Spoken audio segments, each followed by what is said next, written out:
Okay, so let's look at the first question.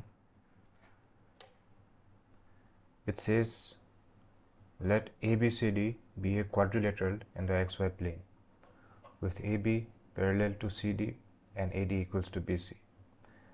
Then we are given the coordinates of A, B, C and D, where A is 0, 0, B is 10, 0, C is 8, 5 and D is AB. So we are not given the exact coordinates. We have to figure it out. And we are asked to determine the value of A square B. So let's write that down first. The value that we're trying to find out. So we have to find out A square B. So this is the objective. Now first let's try to plot this one. Plot the graph.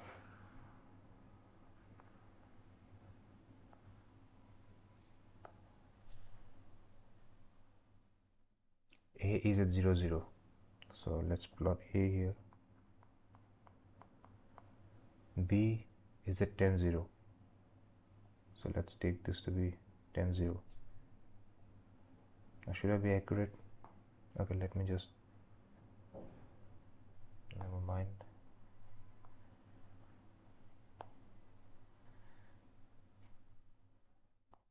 Actually, let me use the graph here and try to be accurate.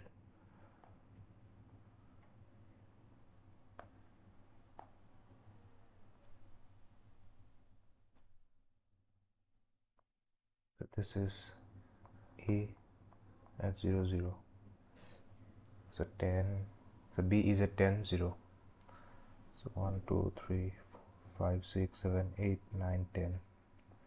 So this should be B at 10, 0. C is at 8, 5. So this is 8. And for the y-axis, 1, 2, 3, 4, 5. So this would be C as 8, 5. And for D we are given A comma B. So we do not know exactly where D is. But what we do know is that AB is parallel to CD. So this line AB and CD has to be parallel. So this means that this line has to be something like this, which also means that the y coordinate has to be the same as the y coordinate of D has to be the same as the y coordinate of C, which means B is equals to 5. So let's just take any arbitrary point. Let me just assume this is the point. Could be anywhere. It could have been, the x could be -2. We do not know. We are just choosing an arbitrary point here. So A is A comma B, but we have figured out that B is equals to 5. So we know B equals to 5. So it's A comma 5. So this is the quadrilateral that we have. Now how do we go about finding A? We are also given another point which says that AD equals BC. That means the length of AD is equals to the length of BC, and we can use this formula, the coordinate formula, to find out the value of BC and equate it with AD. So BC is equals to root over 10 minus 8 whole square plus 0 minus 5 whole square. And similarly we can use the same formula for AD is equals to 0 minus A whole square plus 0 minus 5 whole square. And now as per the question, it says AD equal to BC. So if we identify this equation BC as equation 1 and AD as equation 2, so we can equate 1 equals to 2. This implies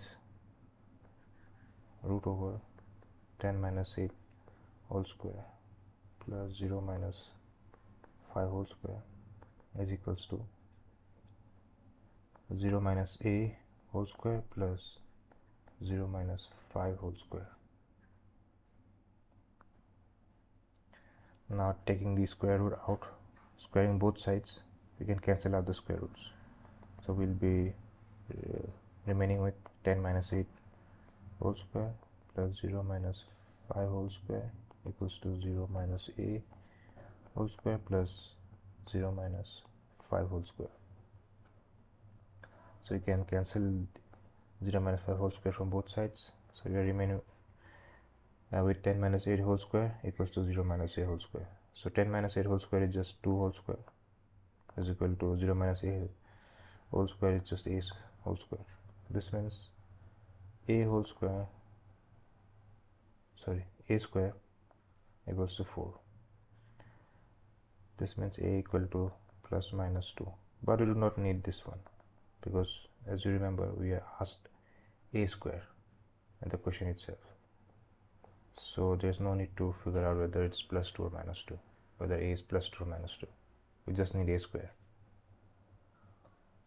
So we have found a square to be 4 and b to be 5, and we have to find out a square b. So a square b is 4 into 5 is equals to 20.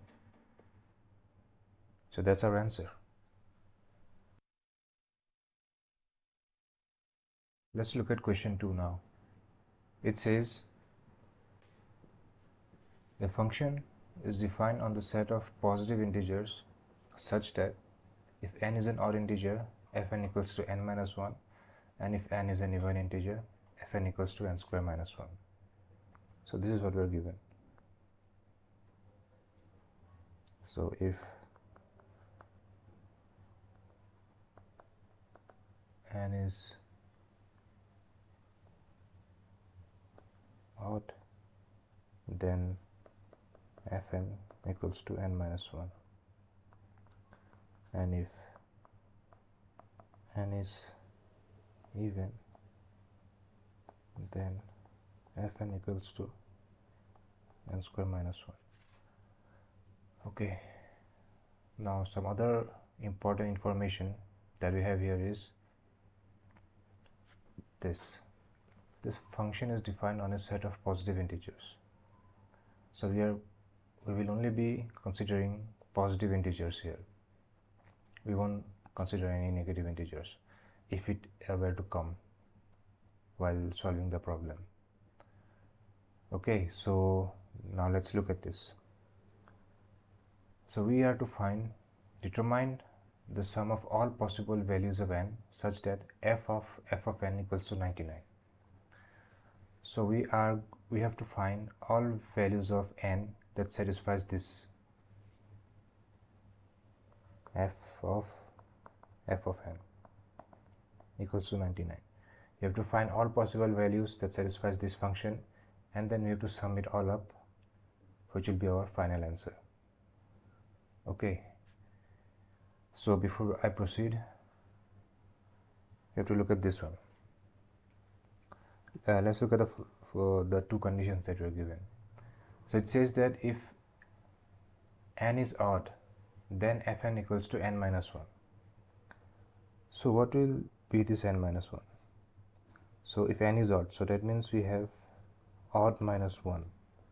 So any odd number minus 1 is always going to be an even number. So n minus 1 is always going to be an even number. Now let's look at the second scenario. If n is even, so in this case n is even, so any even number squared minus 1. For that matter, even if you square an odd number, it is always going to be an even. So if you square an even number, it's going to turn up to be an even. So it will be an even minus 1. And even minus 1 is always odd. So n square minus 1 is always going to be odd. So I want you to keep this in mind, because when you will be solving this problem, this property will come into picture.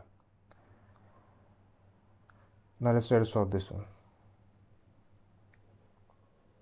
So Fn, let's assume Fn to be k. So we can rewrite the equation as f of k equals to 99.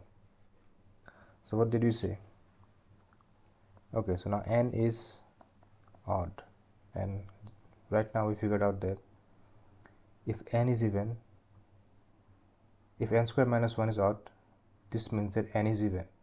So this function is in play right now. So we can rewrite fk is equals to k square minus 1. So this is the structure of this function. So you can equate the right side of both the equations. So 99 equals k square minus 1. This implies k square equals to 100. This implies k equals to plus minus 10. But as I have said earlier, the question says only positive integers. So we are only concerned about the positive outcomes. So k equals to 10, we are only focused on k equals to 10. Now we haven't found the answer yet, because so far we have only found the value of k. Now if you plug this value of k here, so you get this Fn equals to 10. Now again this property comes into play here. We can see this is even. So when is this even? When n is odd. That means Fn is odd. N is odd. And when n is odd, Fn is equals to n minus 1. So again we can equate the right hand sides. N minus 1 equals to 10. This implies n equals to 10 plus 1. This implies n equals to 11. So this is our answer. As you can see, there is only one possible values of n. So the question asked, determine the sum of all possible values of n. But as we can see, there is only one possible value of n that satisfies Fn equals to 99. So there's no need to sum anything. We only have one value. So our answer is 11. So just for verification, so we've already got our answer. But if you want to verify, we can plug those things back in and you can check. So we have n equals to 11. Now we plug n equals to 11 here, and since this is an odd number, what formula do we have? When n is odd, Fn equals to n minus 1. So F11 equals to 11 minus 1. This equals to 10. So now Fn equals to 10. F of 11 equals to 10. So now we plug this in here. F of 10. Now we know that now 10 is even. Again, when n is even, Fn equals to n minus 1. So when 10 is since 10 is even, so f of 10 equals to 10 square minus 1 equals to 100 minus 1 equals to 99. So we got this answer. So for n equal to 1, we got this answer. That means our solution is correct.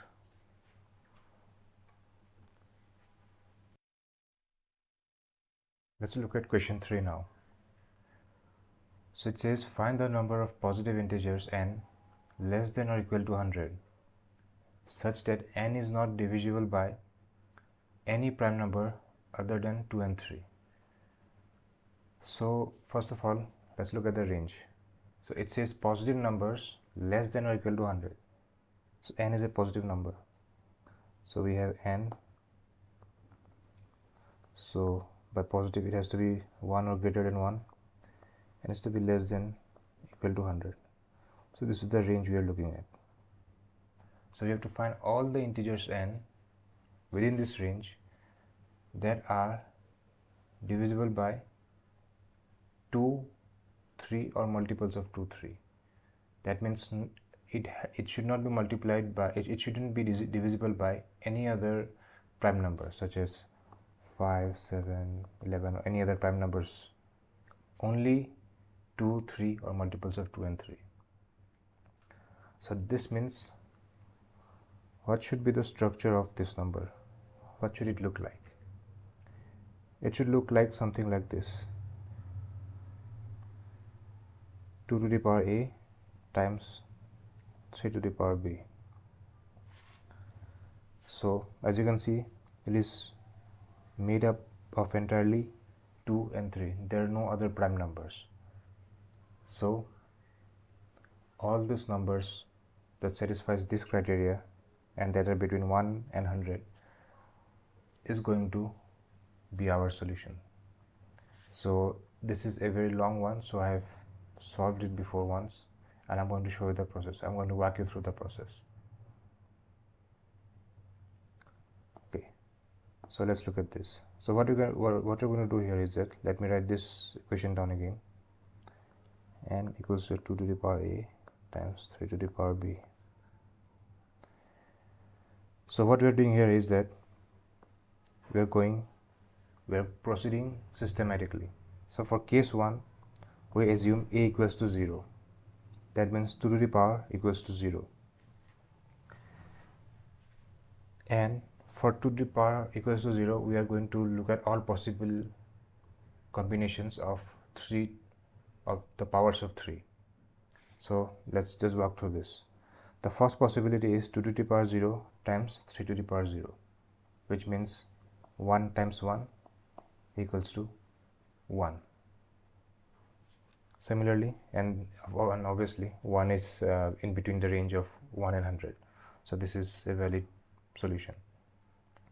Similarly, we have the second possibility is 2 to the power 0 times 3 to the power 1, which turns out to be 1 times 3 equals to 3. And we go on. Third possibility is 2 to the power 0 times 3 to the power 2, which is equals to 9. Similarly, we have 3 to the power 3 and 3 to the power 4. We get 81. And if you look at 3 to the power 5, it doesn't fall under the range of between 1 to 100. Let me write this down again. 1 and 100. So we do not include this one. Don't include this one. So how many possible answers do we have here? 1, 2, 3, 4, 5. So I have written down 5 possible answers here. 5 possible numbers, sorry, not answers, 5 possible numbers. Similarly, we go through case 2, where we assume the power of 2 to be 1, a equals to 1, that means 2 to the power 1. Now again, we walk through all the possible scenarios. The first possibility is 2 to the power 1 times 3 to the power 0, which is equals to 2 times 1 equals to 2. Similarly, I look at 3 to the power 1, which is equals to 2 times 3 equals to 6. Then again, if we take 3 to the power 2, 2 times 9, it becomes 2 times 9 equals to 18. For the fourth possibility, we have 3 to the power 3, which comes out to be 2 times 27 equals to 54. But if we then go to 3 to the power 4, then it comes out to be 2 times 81, which is more than 100, which is out of our range. So we will not consider that. So for case 2, we have 1, 2, 3, 4 solutions. So I have written down 4 solutions here.